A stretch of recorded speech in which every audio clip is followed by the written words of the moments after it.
YouTube. Well, there is a. Oh, it could be because I'm using. Only thing I'm afraid of is like running out of disk space or something. All right, stream.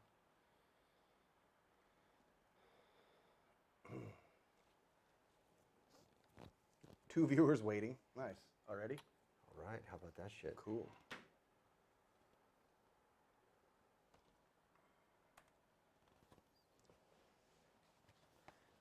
Remember that the camera's over there? Yeah, that's right. Look Yeah. here. I know. Well, I just keep wanting to look at myself. So, an error occurred. Please try again later. So, what's happening? It worked perfectly. Are we actually? I don't think so. Don't make me, because this is a different link now. Oh yeah, it's gonna be a fucking different link. No. Why? Everything's fine. Maybe stop and start the stream on OBS.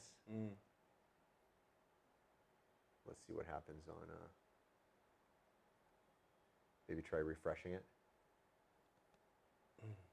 Refreshing this. Yeah.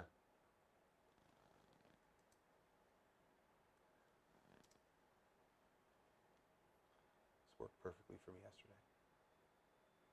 There we go. All right. So we are actually streaming now. So we'll have to re-download this later and then cut Yeah. that off the front. Yeah, That's fine. yeah. It's all right. How's your week, man? It's good. Very, very, very insanely busy. I have an insanely busy month ahead of me as well. Because you're traveling too. Yeah. So it's Bangkok tomorrow, and then I might have to do a visa run in the middle of the week. Then it's Kuala Lumpur for another speaking gig there, and then there's a 4-day mastermind I'm doing here, and then another speaking gig in Singapore the next weekend. Jesus.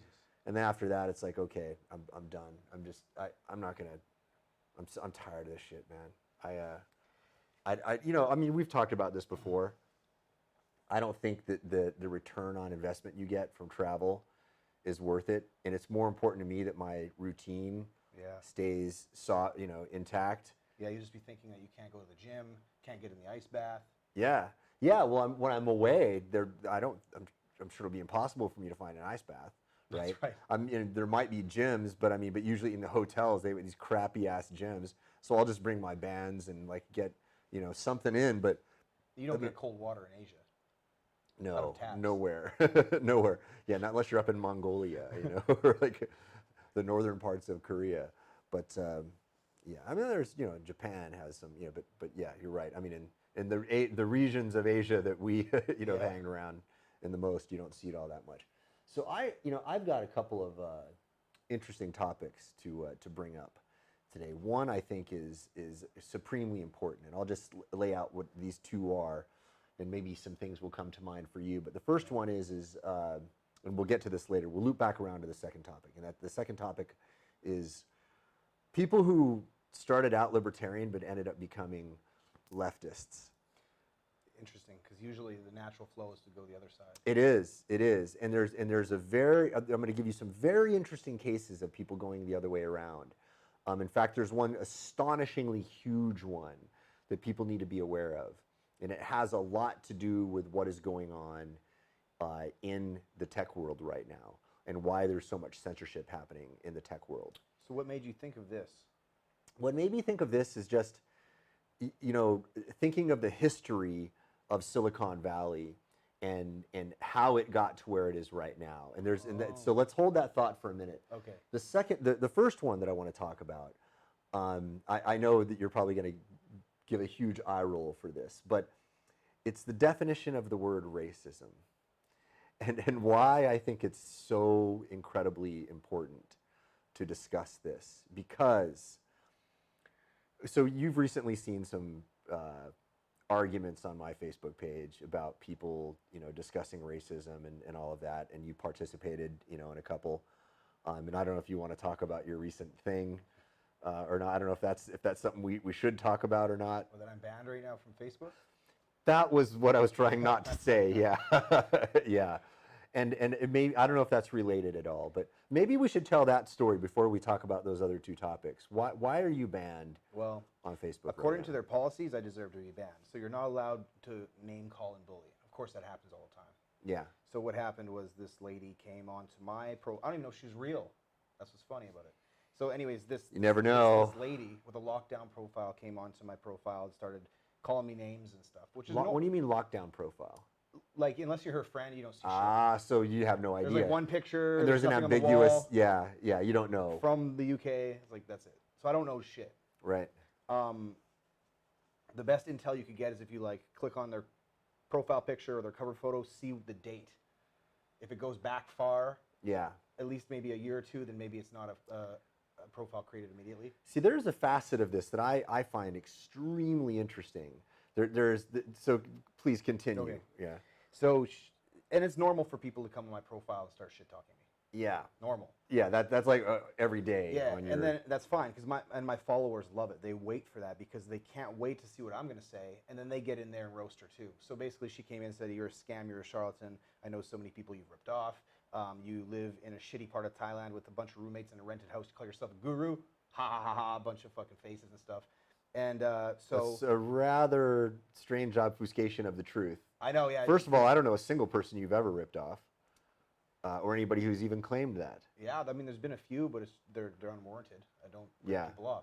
Yeah.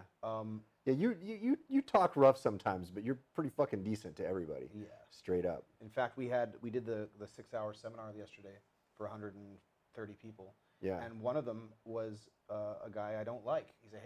I hate him. Yeah. I don't hate him. I can't stand him. Yeah. And he knows that, and he's felt the same, and we've had these big arguments, and we're not connected.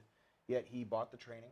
Yeah. And then after the training, he said he did a Facebook post, and he tagged me in it, and it said, "Keep your friends close and pay your enemies." Today's training was fire, and it's a picture of me and him from before at a seminar. You have to tell me after the fact who this is. I'm curious. Is it somebody I know? No, I don't think so. Okay. Because he came to a seminar maybe last year, and then he said, we may not get along, but good training is good training. So here's a link in the comments to his website. I gotta give that guy some props for that. You know, like that takes some ego strength to be able to say that. I mean, there are people that I dislike, and I automatically don't want to like their stuff. No, totally. Like, let alone give them money or whatever. But I do try to look at value as value. So my point is that no, not only do I not rip people off, I have people who don't like me still buy from me and get value from it. Yeah. So right on. So anyway, she came on the thing, and then of course she's gonna get roasted. I mean, you come into my house. Yes, I know it's Facebook's house, but you come into my house, you come into my bedroom. Facebook may own the house, but it's my bedroom, motherfucker. Yeah. You come in here to start saying that shit. Of course you're gonna get roasted. So I said, you really need to get laid. Is what I said to her. And then she said, blah blah. I know friends that you have whatever. And then I wrote another comment. I said, oh, because you said you live with roommates in a rented house in a shitty part of Thailand. I was like, okay, so I got to live alone and buy a home and live alone in it in a place that's not paradise. Got it. Should I get 9 cats and an iPad and call myself Jane Taylor, which is her name? This is actually a pretty awesome place in Thailand, actually. I mean, it is. It's the most. She's a shitty part of Thailand, so it's actually the most expensive part. Yeah, I mean, we're close to the British International School. I mean, some of the most affluent people live in this area. And you look at the views. It's like, what do you mean shitty? Yeah, this is not shitty at all. That's racism seeping out.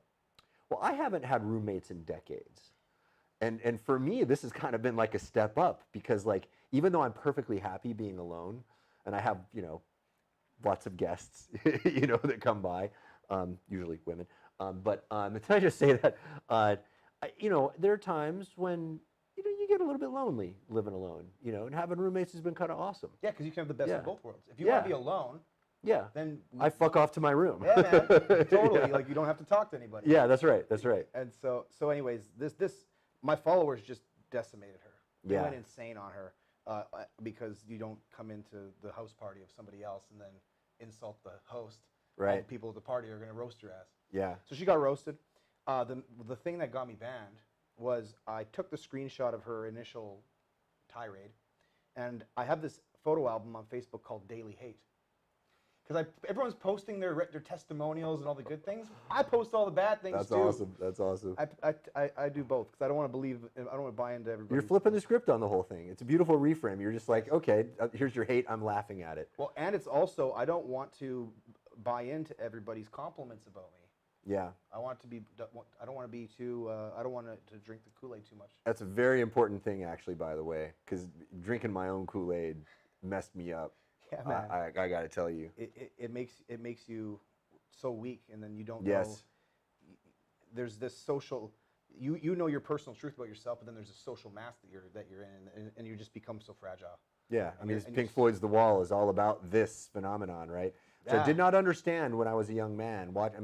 I saw one side of it, but then, you know, getting fame and all that shit later on, it was like, man, there's a whole other aspect of that, right? You know, there is a price you have to pay for maintaining that wall.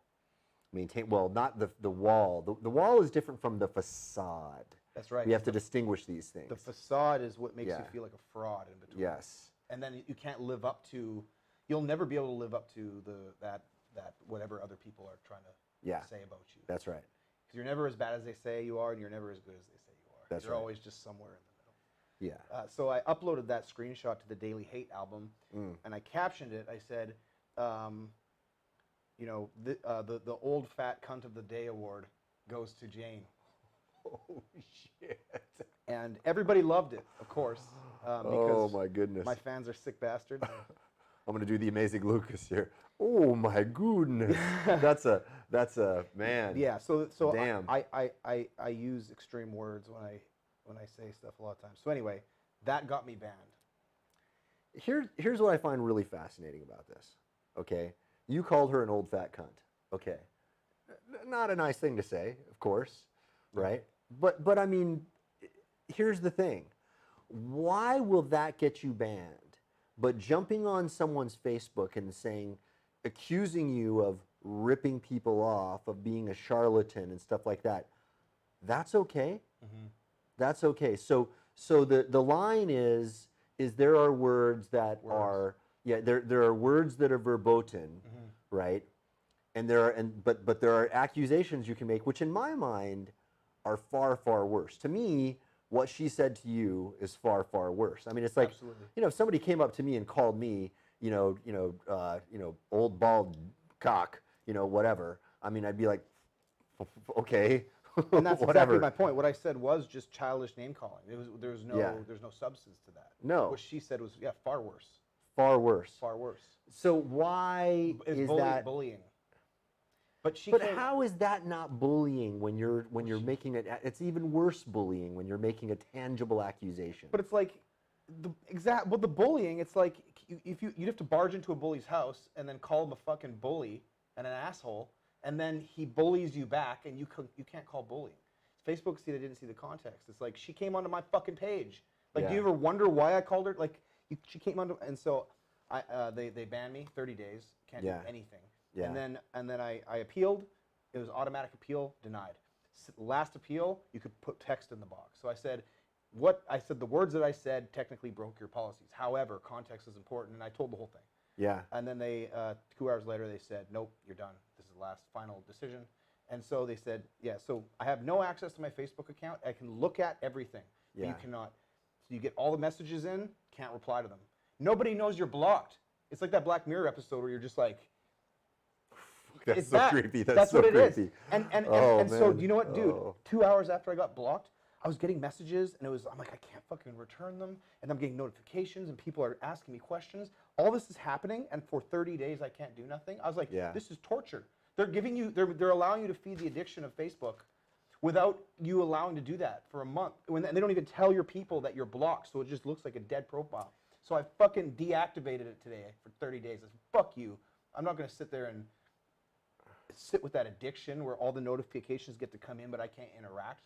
Yeah, so people were able to comment on your shit.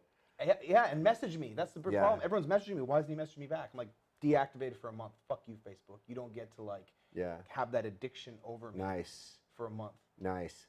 Well, the technological overlords right now are seriously overstepping their bounds, and this is a serious issue. Let me ask you this: deactivated, or while they ban you, can you still use Facebook to log into other things? Because you know how people use the authorization. Good question. You haven't tested that yet. No. I wonder if while we're live, if you can actually test that, because I think it's an extremely important thing, because people need to be aware.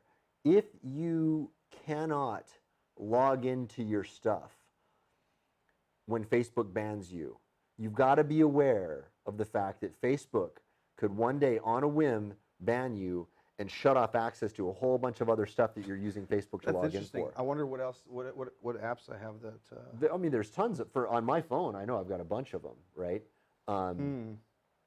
Yeah, so, because it's convenient, right? It is. But I'm also quite conscious of like, okay, I don't want to have anything mission critical required here. Right. Yeah, so let's find this out. Now, while you're looking that up, I want to kind of set up this racism conversation. Okay. So subsequently, you had a bit of a dust up with one of the folks on my page, and there's this lady. I like her actually.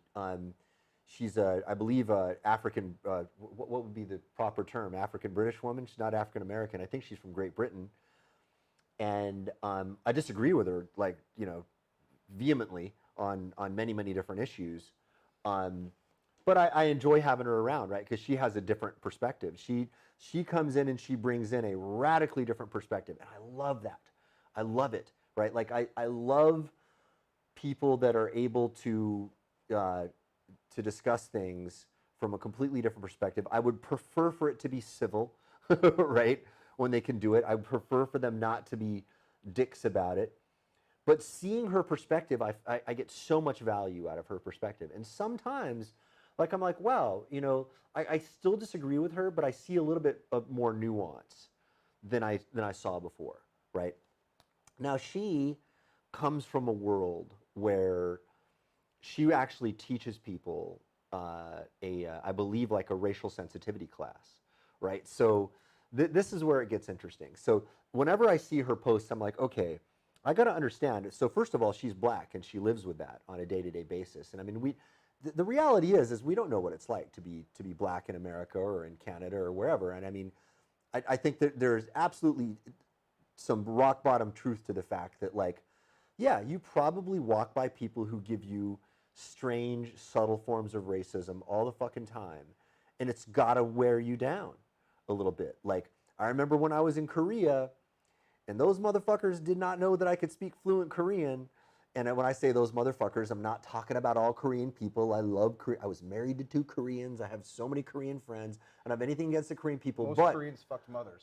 So there's like, all of us fuck mothers. Yeah, I'm just using an expression, okay? I love the Korean people. I've actually dedicated a huge amount of my life to defending the South Koreans. And if war ever broke out and they called me back, I'd be tempted maybe to say yes, right? Because I love those folks, man. I really, really do. And I have huge respect for their culture. I have huge respect for the work ethic over there, man. They've got an insane, redonkulous work ethic. Now, what I just said is racist, by the way. You can't make these observations about cultures anymore. It's not acceptable. It's verboten to say one culture is one way or another, even though I'm saying something tremendously congratulatory and appreciative of these guys. All that said, you're not allowed to notice differences in anything. All that said, there were times when I'm a white guy sitting in a train or in a restaurant, or you're waiting for a train or something. They don't know I can speak fluent Korean, and they are saying the most egregious shit about me, right? Like, look at that fucking monkey over there, shit like that. Like, and a lot of them, wow, they got this thing where they believe that they are superior, right? And that they believe that they're like the supreme race. There are groups of people all over the world who believe that. There are religions who believe that they're chosen. There are people who believe that they're better. And it's not all of every group, but I mean, this is a facet of some cultures, right? And I gotta tell you, like, sometimes I found it amusing, but after a while, I do have to admit, it wore me down a little bit. It wore me down. I was like, man, are you serious? Like, why, you don't know a damn thing about me. But at the same time, I try to be tolerant because we're U.S. soldiers existing in their country. I don't know what I would feel about Chinese soldiers existing in America. If something happened and all of a sudden, like, they're there and we're your protectorate, and they're walking around strutting their stuff. And a lot of Americans did act like dicks in South Korea, right? Yeah. Hugely, right? So, I mean, I want people to understand when I'm talking about racism here, I'm also sensitive to the history of the fact that there was, in fact, systemic structural oppression of black people in the United States, right? That is a reality, and part of how blacks got in the situation where they are right now has a lot to do with the history that built us up to that point. Okay, so I'm giving full acknowledgement to that, right? And I don't want to ever take anything away from that. And I do believe that needs to be part of our conversation when we have when we get to the point of trying to figure out how to resolve these things, right? But here's the thing: when I see people argue about racism, 9 times out of 10, the argument stems from them not defining the term racism. Because we got the social justice folks, right? The people in the social sciences, you know, in that whole postmodernist, you know, whatever memeplex of ideas, political correctness memeplex. You know, Jordan Peterson and Brett Weinstein and guys like that are articulating that memeplex far better than I am, right? But when I see those guys that come from that universe talk about racism, they are using completely different definitions of the word racism than the average dude. And what happens is you've got like a white guy who learned that racism is what Martin Luther King was talking about. When he says, I have a dream that my little boys and girls can, you know, be, you know, raised, I'm paraphrasing here, obviously, you know, raised in a world where, you know, people will be judged by the content of their character and not by the color of their skin. That to me is the rock bottom foundational facet of racism. That's what most folks believe. If you read in the dictionary, that's what it says. But then you got these other guys now who are like, no, racism is something different.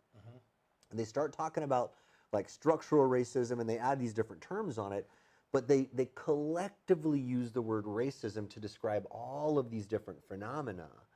And then that's 9 times out of 10 when I see these arguments, it's because this guy means this and this guy means that. Yeah, and I understand that completely. I see that, and that's what makes me mad when I try when I see, because there's one thing to like, they don't know that they're butting up different definitions, and they could never reach a consensus. Yeah. But it's a whole nother thing to know that like that other definition, that change definition. Yeah. That definition is, I mean, in a nutshell, to me, if you were part of the problem in the past, if there's some sort of structural racism, or your race was in a position of privilege back in the day, basically say like you or I in America, then we are racist by default. Right. And we can never not be. That's the new definition. We can never not be. That's right. So like that's what that narrative they try to paint, that's why I get so mad, and maybe that's why people try to attack. They don't even know that they're feeling so attacked, but they can't articulate why. It's because you are a racist because of who you are, and that can never change. See, if what they said was, hey, by definition of the color of your skin, you are a beneficiary of structural inequities that historically allowed, you know, your group of people to be treated a little bit differently, I'd be like, yeah, I concede that. You know, even though if you knew what my childhood was like, you'd shut the fuck up about that, right? You know, but that said, walking down the street, a white dude has a different experience from a black dude.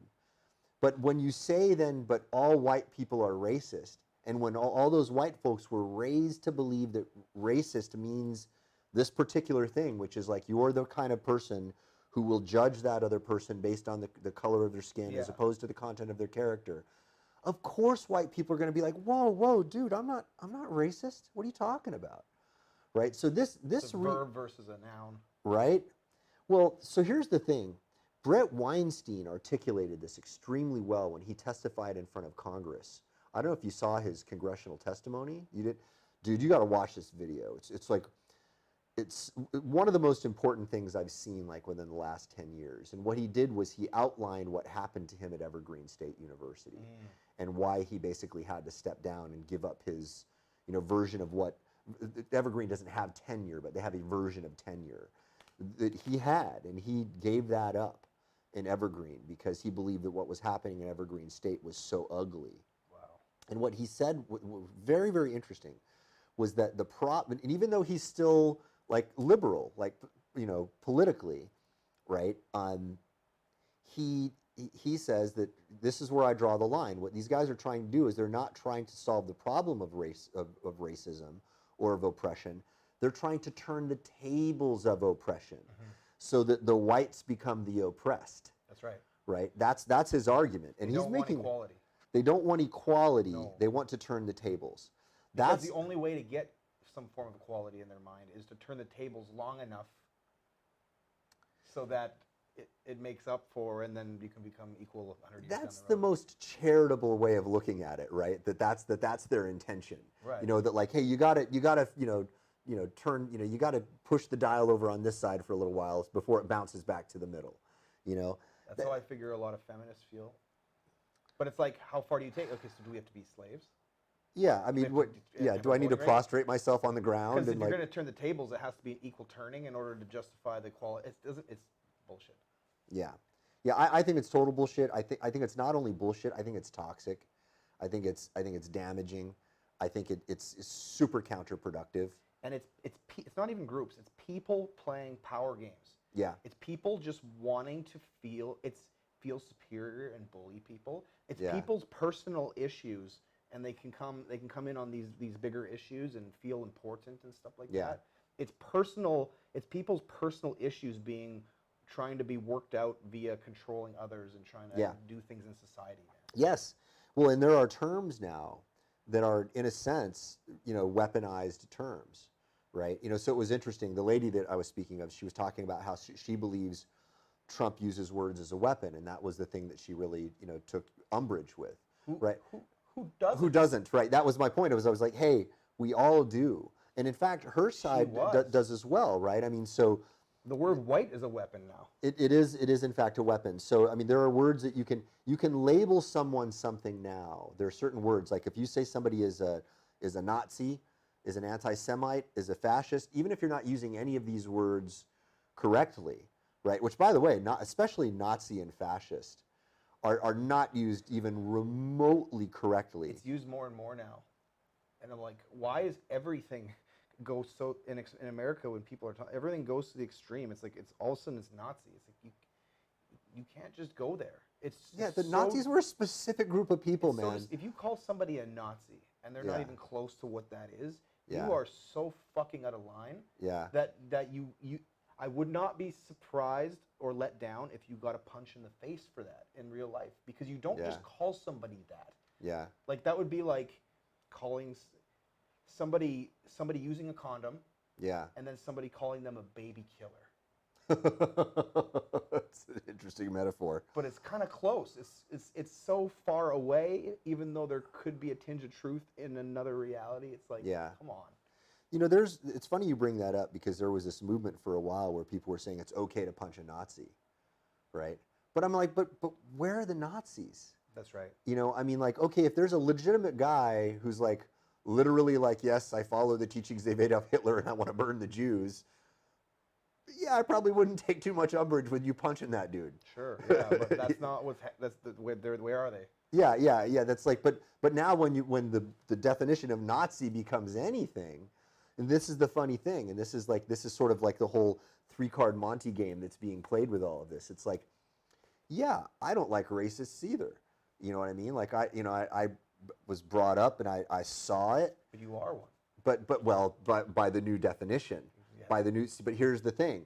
So when you teach people one definition and then they say, okay, racism means this, and man, we should definitely be against racists. But then you're like, oh, but now the word has become something else. Now you're against a broader class of people, right? It's a very, very dangerous game, man. And innocent people. Because it's like you're punching these people who are not Nazis.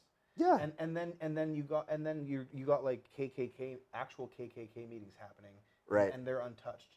Yet some dude you disagree with politically, you can call him a Nazi and punch him in the face in public. Yeah, like there's this. Where's your fucking priorities? There's a kid. I remember there was this video that came out last year where there was this, two young white kids, sitting there, eating their fast food, which they should not be doing, right? This, Latino dude comes up, much older guy, right? Much bigger, much older dude. Because the one kid has a MAGA hat on, he like yanks he says, "Hey, why are you?" He said, "Why are you wearing that MAGA hat?" He says, "Well, because I support Trump." And then he's like, he snatches the hat off his head, and then he grabs his Coke and he throws the Coke in the kid's face. He says, "You ain't supporting shit," N-word, like that. And this is a Latino dude saying this to this white kid, right? Yeah, and I was like, fuck. Wow. Okay, so now we've extended it to you can have a young kid who's like literally like a 13, 14-year-old kid wearing a MAGA hat, and it means so much to you, this MAGA hat, that like you feel like you're entitled to physically assault this kid, right? And that's probably like a 13-year-old kid. That's gonna scar that kid for a little while. I don't know how tough that kid is, but like most 13-year-old kids don't have. I'd be pissed off probably for a day. Like if somebody did that to me, I could see myself getting, agitated for probably a full day. I mean, and this is a grown adult doing this to him. Yeah, full grown adult. I mean, man. The least you could do would be try to re-educate. Like you see, these people don't care about these issues. Yeah, they brainwash themselves to think that they do now. Right. But they clearly don't. They just want to it's like when people go on to social media and they're looking for a fight. I'm sure you've done this because I have. I'm on social media. I shouldn't even be. There's no point. I'm just kind of scrolling around a little bit. And part of me just is try to do it less and less, man. Yeah, man. Part of me is looking for something I disagree with just so I can fucking comment that I disagree. And I caught myself doing that. And I think that's a micro form of what these people are doing. They really just have all this anger and hate and rage and frustration inside of them for reasons that have nothing to do with the things they're fucking picketing about. No. But what they want to do is get those feelings out, and it makes them feel better about themselves to attack other people and to kind of put their own personal issues onto others. Yeah. Well, it's interesting, right? It's like what I see a lot of is what you're talking about, and it's wounded people, like wounded, insecure people, and it's like, I have this way now that I can make myself feel better about myself and make myself feel superior. And even further, I now have a place to belong. It's a gang mentality. Yeah. It's like people who are wounded, they get sucked up into a gang. Yeah. And there's a common, and they get to do that. There's not like this hardcore far left type shit. It's gang mentality, and you see it because Antifa forms and stuff like that. That's right. So it's like you see these different groups bubbling up. Right. It's a gang mentality. Yeah. AOC and that's very dangerous. AOC and her little lesbians. It's like it's building like a gang mentality. There is an aspect of that. There is an element. Maybe to end this little segment, there's a Hebrew, I believe it's a Hebrew aphorism. I'm not Jewish, nor do I speak Hebrew, but somebody who does speak Hebrew told me that this comes from the Hebrew, but it's the aphorism that hurt people, right? Meaning if you have been hurt in the past, you are more likely to be somebody who does it. And it's the same notion. I believe it's a Gandhian notion that violence begets violence. Like if your father hit you as a kid, you're likely to hit your wife. That's right. That's right. And people who are out there, accosting other people and like, taking the the moral high horse and pointing their finger at them. It's like, okay, the fact of the matter is these are people who are not happy with themselves. They're not doing what they need to do to get their shit together in their life. But, to make themselves feel better about that, they're running around pointing their finger, at all of these ghosts. There's misogyny, there's sexism, there's racism, right? And it's like, what you really need to be dealing with is what's going on inside you. I have this theory for years. They can't. If your self, and I don't want to say self-esteem, if your self-concept to yourself is so low, this could be subconscious, that it's so low to the ground that looking inward would require you you can't, that the ground is there. They have to deflect up. It's I feel like it's an interesting metaphor. I like it. It's like survival. Yeah. They're deflecting and pushing everything outward because they have to, because if they truly looked at their self-concept of how they see themselves, not how they truly are, because everybody has the power to struggle through anything. Yeah. But if their subconscious believes that they're too weak, or they believe they're actually too weak to handle looking inside, then they're too. Then they have to go outside. It's like I feel it's like a defense mechanism almost. You know, there's a mutual friend of ours. I will not name, who I'm doing some just sort of like, you know, coaching for the benefit of helping them out. You know, because they're you know, obviously you know, having a really rough time, right? And what I told this, you know, I gave this person access to a bunch of my training, and I said, hey, look, here's the deal. I'm going to give you all this stuff for free. You got to send me a weekly report, and I'm going to take the videos that you give me, and I'm going to turn them into a testimonial reel, right? But I'm going to help you out totally for free. Like, you give me these reports, and I'm going to coach you. And part of what they're going through is kind of a depression, right? And I said, look, so I asked them, like, after going back for a couple weeks, nothing has changed. And I'm like, all right, let me dig a little bit deeper. I'm like, by the way, do you have a physical discipline in your life? And they were like, no, I've actually been sedentary for years. And I was like, okay. I said, this is a deal breaker. I said, you were going to enroll your ass in a yoga class today. And this is non-negotiable. You have to go 5 days a week. And until you do that, if you can't do that, this is it. Deal's off. Like, we you know, I require that of you. Why? Because I know that if somebody does not take care of themselves physically, their self-esteem is going to be so low. I mean, just physiologically, they're going to have so many things going on wrong inside their body. This is why the great Paul Chek, you know, in his 4 doctors, you know, thing, he said, you know, he's Dr. Diet, Dr. Quiet, Dr. Movement, and Dr. Happiness, right? Dr. Happiness being the overarching one, right? Beautiful, beautiful man. As you've been recently going down the Paul Chek rabbit hole, which is so awesome to see. Incredible. Right? And the movement is so important. One of the things that Paul Chek taught me was that, you know, the lymphatic system does not have a pump in it. You know, if you're not moving your body around on a regular basis, the lymph gets stale. You know, and this is, some people believe that this is the cause of almost all illness inside your body. It's the staleness. People think the blood transports everything, and it does to an extent, but what transports the garbage out? Right. Like, the lymph is the sewer system. Exactly it is. Exactly it is. And if the lymph gets blocked up, you're in deep trouble. You know, I mean, there's so many different maladies that can occur as a result of that. So, you know, for me, you know, when I see people that are hurting like that, you got to deal with it on a foundational level. If they're not willing to take care of their personal health, if they're not willing to examine their psychology and find out, like, hey, my self-esteem is low because I'm not doing the shit I need to do on a day-to-day basis to make myself feel better, I'm sorry, we're never going to be able to have a meaningful conversation, because you're constantly going to be trying to claw yourself out of this pit, and you will never get out of it. No, because the self-esteem comes from gradual little improvements, even if it's like a fucking 0.25%. Yeah. Like, that's where it comes from, and you can't. I see people, they try to leap over a building in a single bound instead of going floor to floor. And that's the problem, is they build up, they muster all this strength, and they feel like they have to jump over the whole building, and then they fall. Yeah. And it's like, no, you need to go. You have to go piece by piece. It's like, I made the mistake a lot of times too, especially with like eating and working out. It's like, in my mind, I had to do it all perfect. You see people do this all the time. This is natural.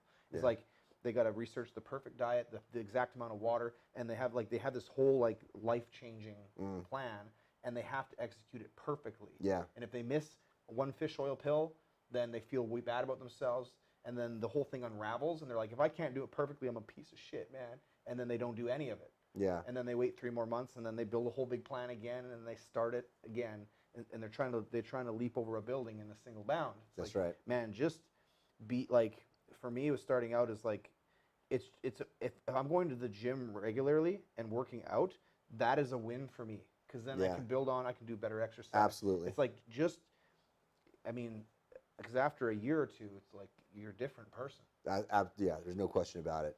Yeah, getting the base habit established is the key thing. Getting the momentum rolling is the key thing. And at the same time, I mean, this is where a little bit of Maxwell Maltz is useful, right? One of the things that Maxwell Maltz teaches people is to see yourself with kind eyes. Now that is it's a dangerous statement in some ways, because like if you see everything that you do well, it's like, oh, I just ate a bag of Oreos and binge watched whatever for 12 hours, but I'm going to look at myself with kind eyes. Nah, man, you might want to beat yourself up a little bit, right. to snap yourself out of that, because that was bullshit. And especially if you have narcissistic tendencies and stuff like this, then you will, or even psychotic tendencies, you will become so delusional.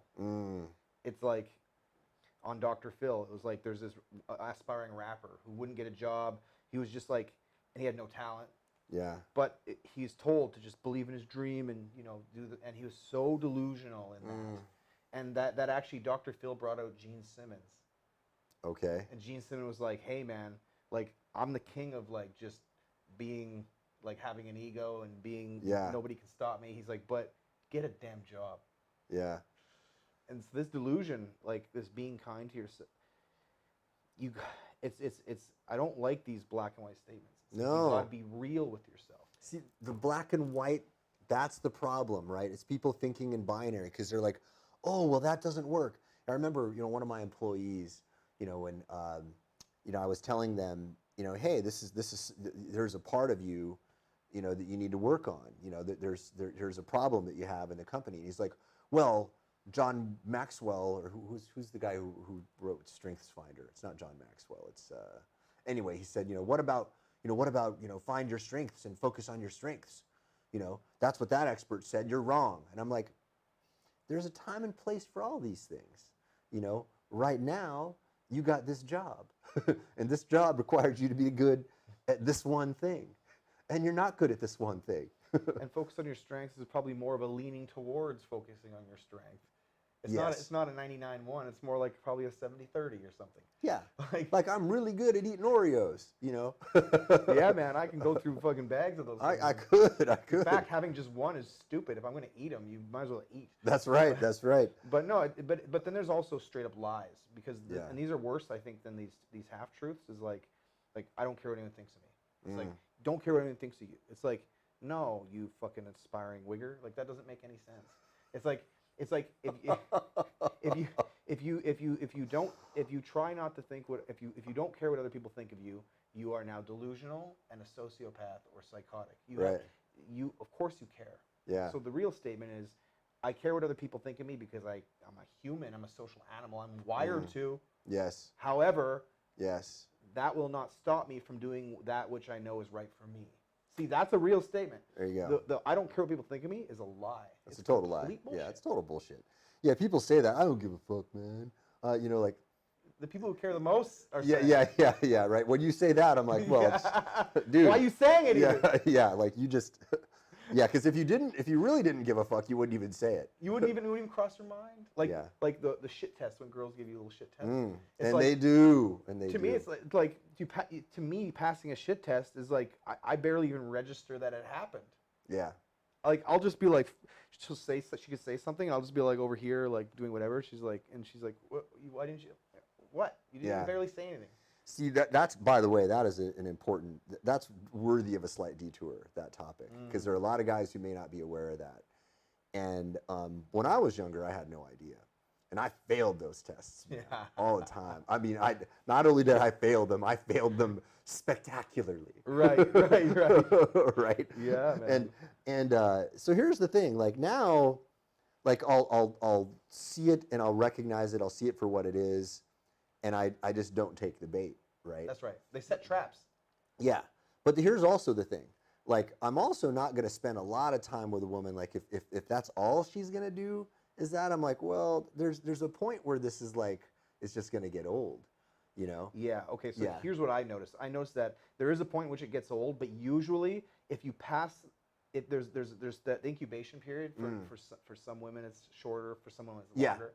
but it never really lasts that long. Like if you're all of a sudden now you're into a relationship and they're still doing it like a lot, then it's a problem. Yeah, but there's a very clear, like some women are ruthless with it. They'll do like that the whole date or something like that. Yeah. And if you keep passing them but they keep doing it, what I used to do was that if it got to a point where then what I would do would be like, hey, you're being a shithead. Yeah. This, and this, and this. I don't care about any of that, as you can see. But you know what? Adding it all up, it's getting fucking annoying. So how about you just be nice? Yeah. Can you be nice? Because if you can't just be nice and be cool, then I'm out of here. Right. So you can be a shithead sometimes. Yeah. But I prefer you be nice. So can you be nice? Exactly. Eric von Sydow, who is AKA Hypnotica, and in the book The Game, he was the one they referred to as Rasputin. Yeah. Right. And who is just a genius hypnotist. I mean, this guy is and an awesome, wonderful guy as well. I used to lay back and close my eyes and listen to Sphinx of the Imagination. Yeah, Sphinx of the Imagination. Yeah, man. Yeah, he's absolutely brilliant with what he does. And on top of that, he's just like one of my favorite people on the planet. I just love that dude, man. He's a great guy. He told me when there was a period where I was really needing to hear this stuff, and it was him and then a few other dudes who just like kind of, they dumped a bunch of the right information in my head. I was like, oh, that's right. Yeah, and it got me like back on track, And one of the things that he said was like, he tells women that he's with, like, hey, my mood needs to be up here, at all times, and if you're dropping it down here, you got to go. Right. Like you can't be in my periphery. Right. And a lot of women, here's the problem is like once a guy does not respond correctly to the shit test and he shows that he can be walked on, they will just, then they're like, oh, okay. He deserves to be walked. He deserves to be walked really on. And they're like, okay, well, if that's what you're going to accept in your life, I'm just going to keep dishing it out to you. And in fact, I'm going to use you for every possible thing I can. Yeah. And that's a real thing. Now, some women are going to be like, oh, how dare you say that? That's just sexist. No, it's a real thing and you know it. Yeah, of course it's real. Most of it's unconscious, which makes it even more real. That's right. But of course it's real. Yeah. And the men get resentful at the women, which is stupid. And they need to understand that it's them. And that's why this information is so important, because if you don't even know it exists, that's right. Some of these concepts, you can't even begin to fathom that could be the case unless you have some people explain this stuff. And you got to study evolutionary psychology. You got to understand how fucking apes even work with each other. And you start to see, you're like, oh, women are like, no, it's not a thing. It's like, it's a thing with the chimps. It's a thing with you. Like, like, what do you mean it's not a thing? I'm observing it in you right now. Yeah.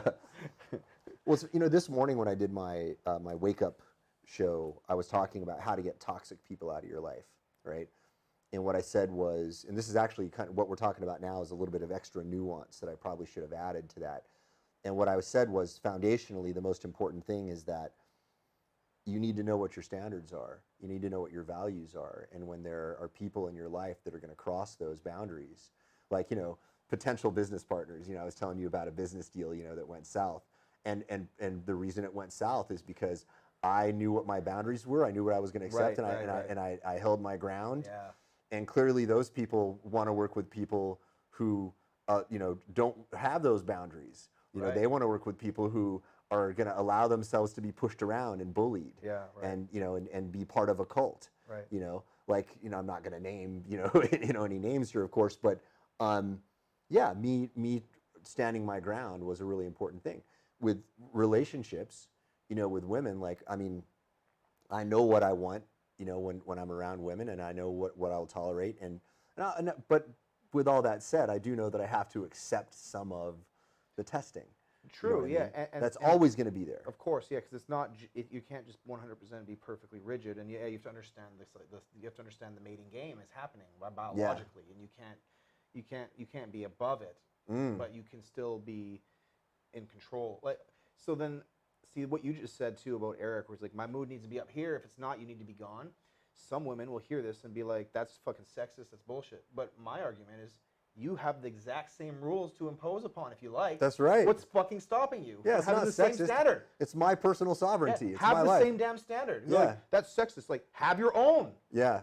And it's like, and then, but if he doesn't meet it, it's like, then leave. It's Yeah. like, you are fucking equal if you decide you are. Stop playing this victim shit. Boom, high five on that. Now that's the thing that everybody on the planet needs to know. You are equal if you choose to be. Now, yes, Yes, there are elements in society that give us all different advantages and disadvantages. Yeah, and if you're watching this from Saudi Arabia, I'm sorry.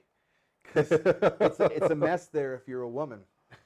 It's a mess. It's a real mess if you're a woman in Saudi Arabia or almost anywhere in the Middle East. Which is why I wonder why these rich armpit hair California feminists never talk about that stuff.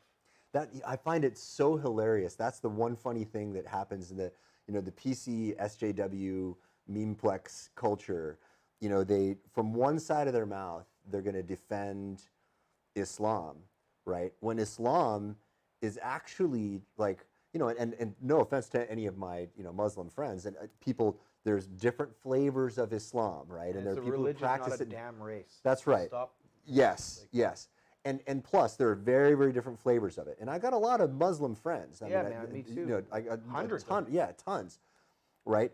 That said, there are elements in Islam that are oppressive to women. There are elements in Islam that are oppressive to gays, right?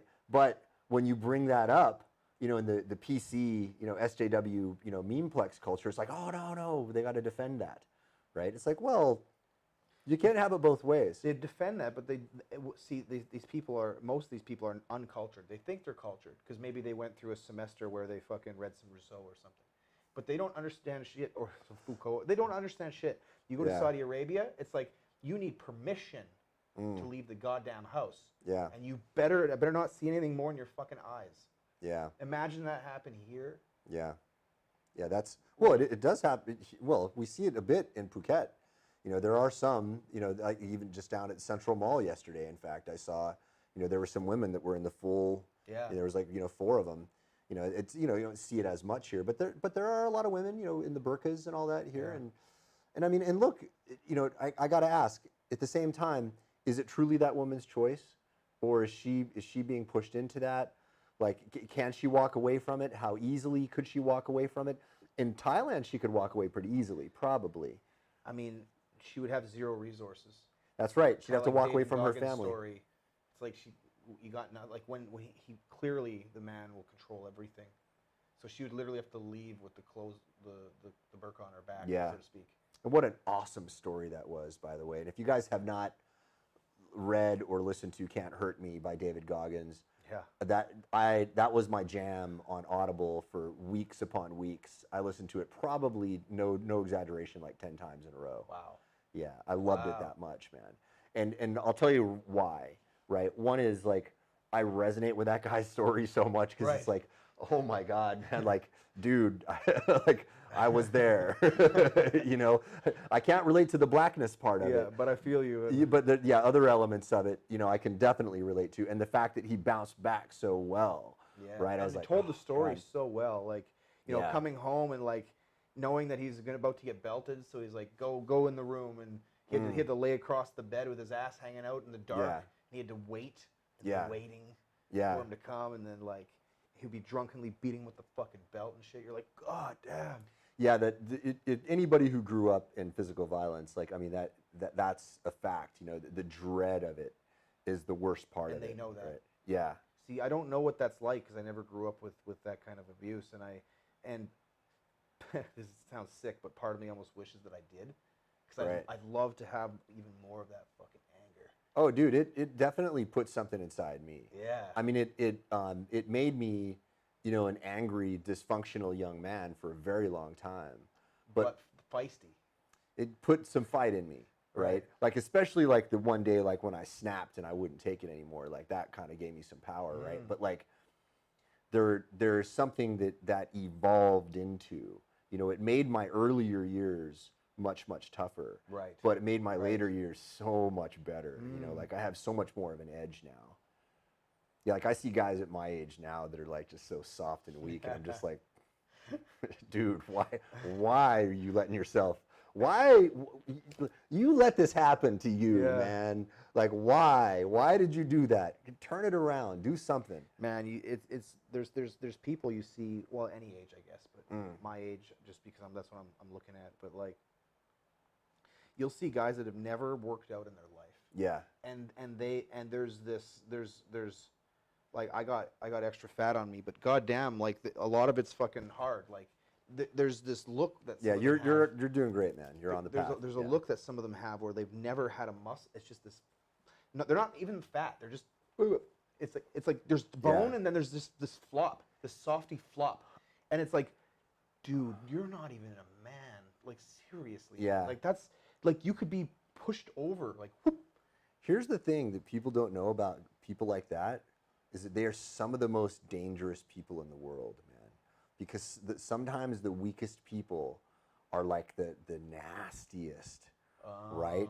Because like there's so much deep insecurity there that they're gonna say like, okay, they haven't honed their physical skills, but man, they're so caustic with their tongue. They'll try to like crawl up in your head and get you to doubt yourself, get you to get off your path, right? And like sabotage your success because they're, so wrapped up. Yeah. Yeah, I get what you mean. Yeah, when I see people like that, like I'm instantly kind of like on guard. I'm like, okay, like this person, like I can tell they're gonna have low self-esteem, and that low self-esteem is gonna manifest into something that is not healthy in the relationship. All right, other topic. Libertarians who turned into liberals over time. And you're not saying conservatives. You're saying libertarians. I'm saying like libertarians. Okay. Yeah, like so where their focus is on individual sovereignty, liberty is kind of how you could liberty, small government. But you're probably thinking, correct me if I'm wrong, not so much more of the politics and the policy, but just the general attitude of personal liberty and freedom. Absolutely. And having them move over to the other side. Yeah, and yes, and to put it simply, all of your nuance is exactly right and very important for the conversation. But the simplification that a lot of people use is like fiscally conservative but socially liberal, right? Meaning like, hey, I think everybody should be able to do whatever they want, but I don't want the government to stick its nose in my business. And in fact, I would like the government to do as little as possible, right? Give us yes, protect us from the barbarian hordes. Yes, make sure that, people who are out there causing harm, are dealt with, right, properly. But draw those lines very, very carefully. Don't overstep your bounds. Don't. Police is fine. Ambulance is fine. That's right. Firefighting is fine. That's right. People are like, that's socialism. Hey. I think we all want those things. Yeah, that's right. Yeah. And that's not socialism, by the way. Though that's. But it's all about changing definitions these days, man. Yeah, well, that's the thing. Some people are. You rewrite history too now. Yeah. Well, but we got to. I want to push back against this whole redefinition thing. This is why I wanted to start with that whole racism is this and now it's becoming something else thing. It's like, no, man, the dictionary definition it ain't is becoming still, anything else. You're trying to make it something You're else. trying to make it something else. That. Yeah, and it's a weaponization is what it is. Yes, they're good. And because I guess we'll go back to the topic in a second. People on, I don't want to say the left. It's such a wrong. It just seems so unencompassing. People who are more radical. Yeah. Especially on the left, they understand that their only power is words. Their only power is words. That's why they're getting so damn good at it. See, I think they believe that's their only power, and that is such a disempowering belief, man. Like, your only power is improving yourself. Well, okay, yes, because that's what's amazing. This is what's going to be the downfall, or what's not going to allow this to go too far, I hope, is that the contradiction between their actions and their words are, right now, it's so ridiculously evident. Yeah. That almost everything they say is completely contradicted by their actions. So that's right. People who aren't stupid are like, get to see that, and then, regular people aren't going to take hold for that. Yeah. But you're right. They believe that the power is one in the words. That's right. That's right. And words are powerful. Words are definitely very, very powerful. But at the same time, I mean, if you're only using words that way, and you're not combining that with a full spectrum approach of like, not just developing your own power, but also becoming, I guess, conscious enough to understand when to wield that power and when not to. when to get in somebody else's business and when not to. It's you're creating a world of monsters, and we have seen historically what happens when that world of monsters is unleashed on society. Mao's Cultural Revolution is exactly what happens. The Bolshevik Revolution, and the millions upon millions upon millions upon millions of people that were slaughtered in these movements. That's what that shit is moving toward. The Cambodian, this is what's crazy, is this happens all the time in so many cultures. It's natural to humans, which is, I don't like. I don't like it either, man. I don't like that it's natural. It's clearly natural. Yeah. It's an aspect of us, but it doesn't mean I gotta like it. There are a couple of great films that covered that. Zorba the Greek talked about this whole cult mentality of what happens when people get this tribal thing. There was a woman that the whole village turned against, just based on a rumor, right?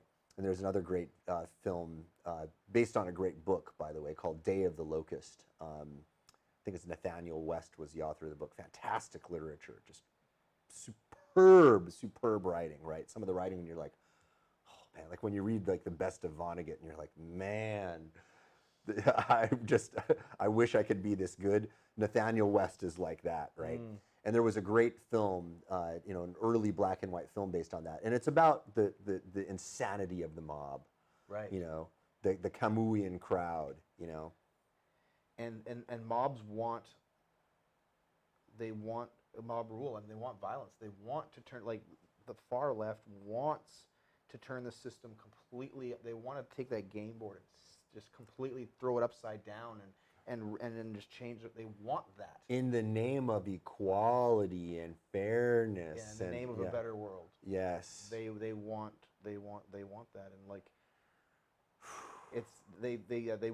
they want destruction.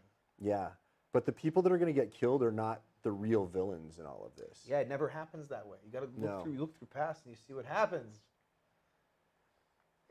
They get killed, basically. Yeah. Look in Cambodia. It's like everybody who is a producer of some sort of value, intellectually or physically, is the first to go. That's right. And everybody else is a slave. That's right. Because all the intellectuals, Cambodia, and China, the people who have value, all that. Yep. The first to go are the people who are dangerous, which are the people who can think, and the people who actually produce a lot of value. The artists, the politicians, anyone who's smart. So they basically eradicate 99% of them. Right. Like the left. They eradicate 99% of themselves. All the rest of the people become slaves, and then the power gets consolidated to the radical AOCs. But the people who are really pulling the strings of power are never the target of it, right? Because those people tend to be invisible, right? And that's the real tragedy of it, is that the people who came into some form of power under a regime that's oppressive to one class of people, they did that just as incidentally as all of the people who got swept up in the mob killing them. It's like, hey, they're actually just kind of like you in a way. It's average folks killing average folks. Right, for reasons they don't even know anymore. That's right. They're just doing it. There was a great Anthony Burgess. Anthony Burgess wrote A Clockwork Orange, which was the book upon which the great Stanley Kubrick film was based. There's another. I wish I could remember the name of this book, but he was just talking. It was a sort of like a dystopian science fiction book, and it was all about just these manufactured wars, where they were manufacturing wars in just this very egregious, sort of unabashed way, right, and wiping people out en masse. And that was how they were kind of culling the herd of society. Oof. Scary shit, right? And you got to wonder how much there are people who believe, and this is actually a nice segue back into the whole libertarian. So there's a film called, I think you and I have talked about this before, but it's I'm trying to remember the name. Adam Curtis, I think, is the documentarian. He's a BBC documentarian. And he makes some spectacularly good documentaries. Century of the Self was one of his. This one is sort of a lesser known one, but it's called All Watched Over by Machines of Loving Grace. And basically the arc of the whole thing is, and I'm kind of spoiling this for anybody who hasn't seen this, so if you want to watch it and you don't want it to be spoiled, you might want to go watch it and then come back to this, right? But the arc of it is he talks about how libertarianism, like and like full blown like Ayn Rand style libertarianism, like and all of everything that implies was the foundation upon which Silicon Valley was founded, right? You know, when like the traitorous eight left, I can't remember the company it was that they all departed from, and then started all of these other different companies. That was like the the genesis of all that. And there, philosophically, everybody there was all into libertarianism, and that somehow that has morphed into liberalism over time.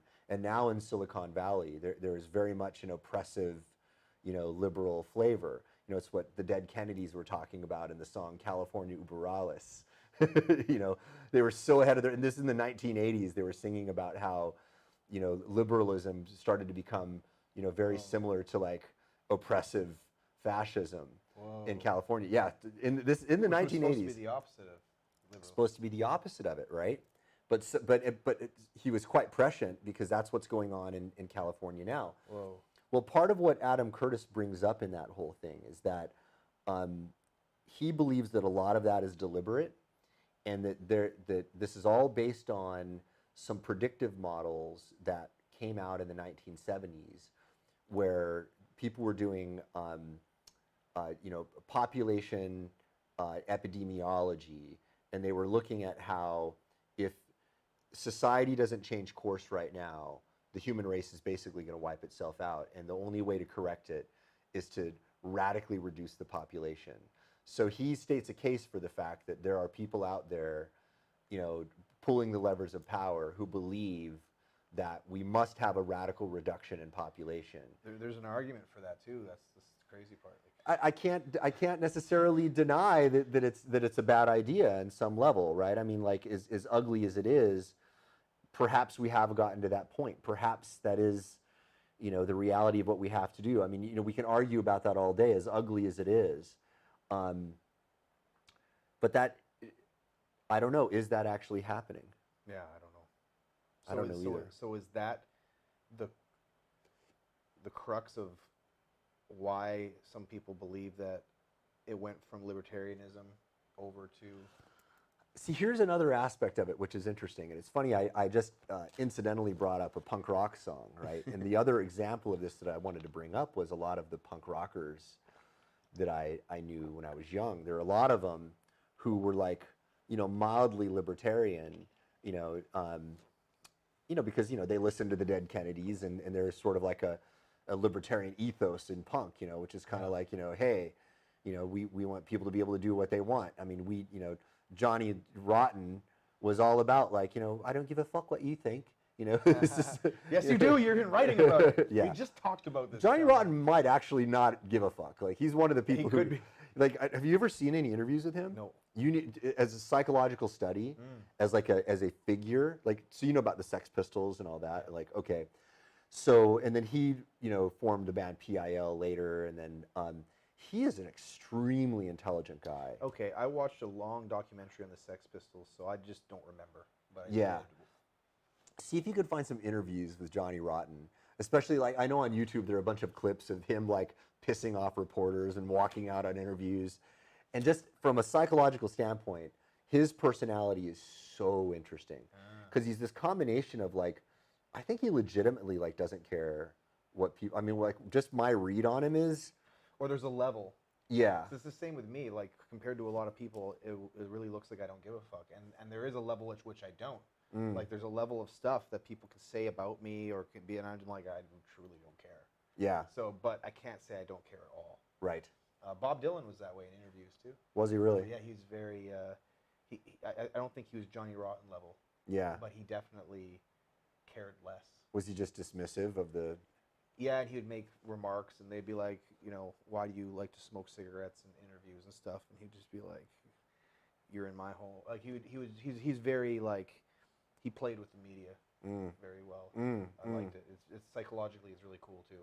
I need to check that out. Actually, very like blasé. Yeah. Yeah. Very good.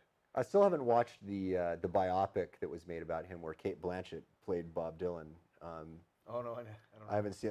I'm curious to see that. But in Johnny Rotten's interviews, one of the things that I found quite striking about him was that he has this sort of ethos where for him it's all, he's like in this Zen-like state of like, hey, I just want to create stuff that's new, and I don't want to talk about the old stuff, and I don't want to be like, and like he found questions about like, why are you guys not following these trends and stuff like that just so tiresome? Because he's like, the trends don't matter. I'm going to create what I'm going to create. Like I'm doing what I'm doing right now in this moment. Yeah. And like, why are you trying to put me in this box and like pull me back to the past? Yeah, I'm trying to make trends. Right? Yeah. So to dovetail it back, a lot of these guys who were in the punk rock movement in the early days are now like staunchly not just liberal, but are also like, I'll make sure mine's good too. Yeah. Mine's kind of dying actually, so maybe we're about wrap up time. Mine's kind of dying too. We should be good. Yeah, we should be good. We're probably good for another 5 minutes here. We're driving the car with the empty. We are. Let's see how far it goes. It's that Seinfeld episode. That's right. That's right. Yeah, we're one more exit. Well, so here's the thing. Some of these guys, okay, if you are philosophically liberal, that's one thing, but these guys are like hardcore, I'm a Democrat, that flavor of it. And they were an anarchist. Yeah, that's the thing. Yeah, so quote unquote anarchist, right? Okay, if they went from anarchist to like Antifa, right? I could see that as like a slightly maybe you're an anarcho-syndicalist now. Maybe you've read some Chomsky and like, okay, like you've gone down that path. But I don't see how you go from there to I'm fully supporting anything Hillary does. And in fact, if you say that Hillary's bad, you're a woman hater, and I'm a man who wears a pussy hat. So so maybe anarchists are just hurt Democrats. maybe, or maybe they really wanted to conform all along, and maybe they were conforming to. Maybe for a lot of those guys, them being in the punk rock movement was a form of conformity. It totally is. Right? Totally is. Obviously. They're like, we don't conform. It's like you conform to each other. Yeah, you conform. Yeah, you all dress the same. Yeah, right. We're all nonconformists together. Yeah. So why do you think this from libertarianism to Democrat then? I think we just nailed it. I think I just realized it. I think they were just conformists all along. They were just they were outcasts from mainstream society. But now they conformed to something else. They found a group outside of mainstream society that they could conform to, right? They weren't true rebels. They were just misfits. So do you think that all along because Democrats and libertarians and conservatives have different value structures? Like we basically value the same things, but like in a very different orders. So do you think that they always had that same value structure? I don't think it was ever about the value structure, man. I think it was guys who were emotionally manipulated in one direction, and now they've been emotionally manipulated in another direction. Yeah, that's interesting. So it's random? Because I'm trying to think.